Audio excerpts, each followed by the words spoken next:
વડોદરામાં બીજેપી સંકલન સમિતિની બેઠક યોજાઈ. ભાજપ કાર્યાલય ખાતે બેઠકનું આયોજન. તો શહેર ભાજપ પ્રમુખ કોણ બનશે તેને લઈને બેઠકમાં ચર્ચા. પ્રભારી ભૂપેન્દ્રસિંહ ચુડાસમાની ઉપસ્થિત રહી, જેમાં ચૂંટણી અધિકારી કુશલસિંહ પટેરિયા ઉપસ્થિત રહ્યા. સાંસદ, ધારાસભ્યો સહિત મહાનુભાવો પણ ઉપસ્થિત રહ્યા હતા.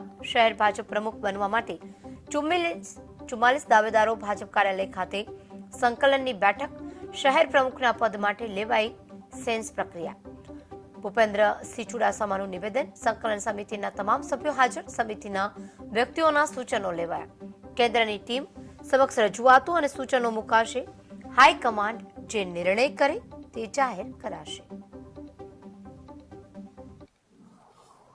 એકમાત્ર પાર્ટી ભારતીય જનતા પાર્ટી કે જેમાં પંચાયતથી પાર્લામેન્ટ સુધીની ચૂંટણી હોય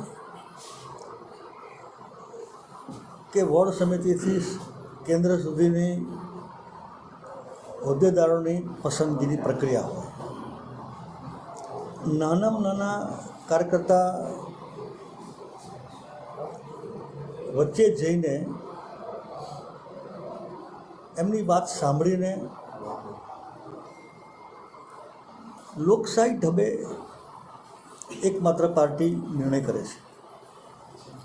આજકાલ પ્રદેશ સંગઠન પર્વ ચાલી રહ્યું છે, જે અંતિમ તબક્કામાં પહોંચ્યું છે.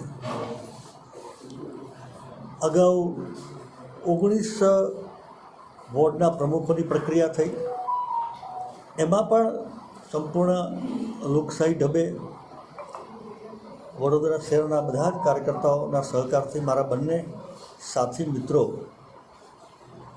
કુશલસિંહ પટેરિયા અને ડૉક્ટર સંજયભાઈ દેસાઈ એ જ પ્રક્રિયાને આગળ વધારતા હવે મહાનગર, જિલ્લો